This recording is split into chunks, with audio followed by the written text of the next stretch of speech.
હવે detail expansion અને vote share શું છે, કેટલો વોટ શેર કઈ પાર્ટીને મળી રહ્યો છે તેની આપણે વાત કરીએ. અને હવે સૌથી પહેલા પશ્ચિમ બંગાળની વાત કરવી છે. તો પશ્ચિમ બંગાળમાં તમે જુઓ, હું ડાયરેક્ટ તમને વોટ શેર ઉપર લઈ જઈશ. અત્યાર હાલની અપડેટ થયેલી ફરી એકવાર જે આંકડો અપડેટ થયો છે તો અહીંયા આગળ જો 125 બેઠક પર ભારતીય જનતા પાર્ટી આગળ ચાલી રહી છે. ભારતીય જનતા પાર્ટી જે 125 જેટલી બેઠકો પર આગળ ચાલી રહી છે. અને હું ડાયરેક્ટ તમને હવે આ મેપ બતાવીશ. અહીંયા તમે મેપમાં જુઓ, ભારતીય જનતા પાર્ટી જ્યાં જ્યાં જીતી રહી છે, જે બેઠકો પર આગળ ચાલી રહી છે એનો આ પૂરો મેપ તમે જોઈ શકો છો. અને એમાં જુઓ, આજે દક્ષિણ બંગાળ વાળો જે આખો ભાગ છે, જ્યાં પહેલા ટીએમસી નું પ્રભુત્વ હતું, ત્યાં ઘણા એવા વિસ્તાર છે. જેટલા પણ ઓરેન્જ કલરના તમને આ સીટો દેખાઈ રહી છે, બધી સીટો ભારતીય જનતા પાર્ટીના પક્ષમાં જઈ રહી છે.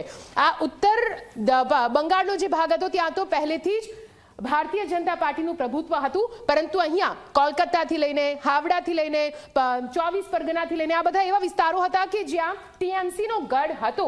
પરંતુ અત્યારે હાલ તમે જો કેવી રીતે આજે દક્ષિણ પશ્ચિમ બંગાળનો જે ભાગ છે એ પણ ભગવા રંગે રંગાઈ રહ્યો છે. અને એટલા માટે જ આટલો મોટો જનમત અત્યારે ભારતીય જનતા પાર્ટીને મળી રહ્યો છે. આ આપણે જોઈ લીધો. હવે હું તમને વોટ શેર બતાવું.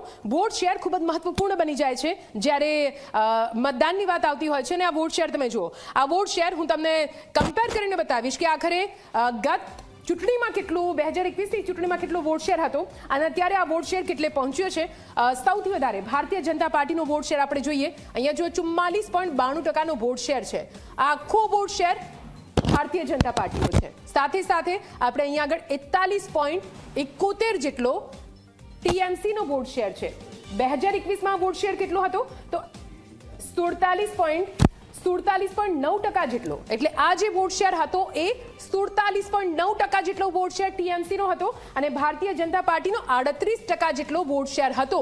આ વધીને 44% પર પહોંચ્યો છે. 44.92 એટલે નિયરલી 45% તમે ગણી લો. એટલે વોટ શેર વધ્યો છે અને વોટ શેરની સીધી અસર જે કેવી રીતે બેઠકો પર પડી છે, આંકડા સામે આવી રહ્યા છે, આપણે જોઈ રહ્યા છે. એટલે આ વોટ શેર આપણે જોઈ લીધું કે કેવી રીતે અહીંયા આગળ આ જે પૂરો ભારતીય જનતા પાર્ટીનો વોટ શેર, આ ટીએમસી નો વોટ શેર.